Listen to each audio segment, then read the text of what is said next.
Details చూద్దాం. తమిళనాడు బీజేపీలో కీలక పరిణామం చోటు చేసుకుంది. ఆ పార్టీ స్టేట్ మాజీ చీఫ్ అన్నామలై రాజీనామా చేశారు. దీనికి అధిష్టానం ఆమోదం లభించింది. అన్నామలై కొత్త పార్టీ పెట్టనున్నట్లు జోరుగా ప్రచారం జరుగుతుండగా ఆయన తదుపరి స్టెప్ ఏంటనేది ఆసక్తిగా మారింది.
తమిళనాడు బీజేపీలో కీలక పరిణామం చోటు చేసుకుంది. ఆ పార్టీ స్టేట్ మాజీ చీఫ్ అన్నామలై రాజీనామా చేశారు. దీనికి అధిష్టానం ఆమోదం లభించింది.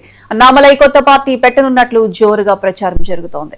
ఇక దీనికి సంబంధించి పూర్తి అప్డేట్స్ మా Delhi bureau chief Naveen phone line అందిస్తారు. నవీన్, కొద్దిసేపటి క్రితమే అన్నామలై రాజీనామా లేఖను కూడా ఆ పార్టీ అధిష్టానం కూడా ఆమోదం కూడా పలికినటువంటి పరిస్థితి నెలకొంది. ముఖ్యంగా రీసెంట్ గానే అమిత్ షాకి అన్నామలై ఒక లేఖ కూడా రాయడం జరిగింది. 5 పేజీల లేఖలు, అందులో అనేక అంశాలకు ప్రస్తావించినటువంటి పరిస్థితి నెలకొంది. ఇటీవల కాలంలోనే ఆ రాష్ట్రంలో జరిగినటువంటి పరిస్థితులతో పాటు ఇప్పుడు బీజేపీలో అన్నామలైకి ఇచ్చినటువంటి కమిట్మెంట్ తోటి బీజేపీ ఉండట్లేదని చెప్పేసి కూడా అన్నామలై ఆ అంశాన్ని కూడా రాజీనామా లేఖలో కూడా ప్రస్తావించినటువంటి పరిస్థితి నెలకొంది. అయితే ఆ రాజీనామా లేఖను కూడా ప్రశ్నించిన తర్వాత ఈరోజు బీజేపీ జాతీయ అధ్యక్షుడు నితిన్ నబీ ఆ రాజీనామా లేఖను కూడా ఆమోదించినట్టు కూడా ఒక లేఖ కూడా విడుదల చేసినటువంటి పరిస్థితి నెలకొంది. కాబట్టి అన్నామలై ఇప్పుడు కొత్త పార్టీ పెట్టేటువంటి అవకాశం ఉన్నట్టు కూడా తెలుస్తుంది. ఎందుకంటే మొన్న రీసెంట్ గా జరిగినటువంటి ఎన్నికల సమయంలో మాత్రం బీజేపీ తమ సన్నిహితులకి ఎటువంటి టికెట్ కూడా ఇవ్వలేదని చెప్పి కొంత అసంతృప్తి కూడా వ్యక్తం చేసేటువంటి పరిస్థితి నెలకొంది. దాంతో పాటు డిఎంకే తోటి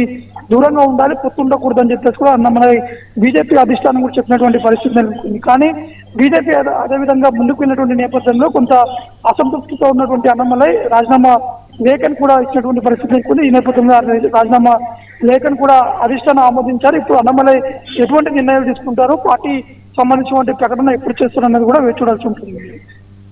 నవీన్, అయితే అన్నామలై బీజేపీలో ఒక ప్రసిద్ధి చెందిన అధ్యక్షుడిగా ఎన్నాళ్ళ నుంచే ఉన్నారు. అంటే ఇప్పుడు ఆయన బయటకు వచ్చిన తర్వాత ఏదైతే బీజేపీ ఓట్ బ్యాంక్ ఉందో అవన్నీ కూడా ఆ అన్నామలై కొత్త పార్టీ వైపు మొగ్గు చూపే అవకాశం ఉందంటారు?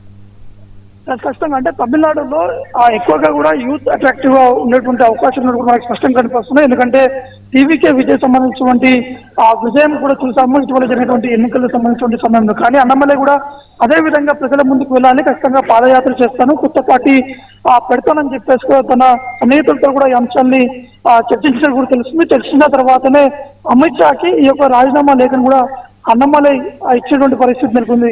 కాబట్టి ఇప్పుడు అన్నామలై సంబంధించినటువంటి పార్టీ పేరు ఏ విధంగా పెట్టాలి, ఏ విధంగా ముందుకు వెళ్ళాలి, సొంతంగా పెడితే ఏ విధంగా ఉండబోతుంది తమిళనాడు రాష్ట్ర రాజకీయాలనే అంశాలపై కూడా సుదీర్ఘంగా అన్నామలై తన సన్నిహితులతో కూడా చర్చించినట్టు కూడా తెలుస్తుంది. కాబట్టి ఈ 2-3 రోజుల్లోనే ఒక కీలకమైనటువంటి ప్రకటన కూడా వచ్చేటువంటి అవకాశాలు మాత్రం కనిపిస్తున్నది.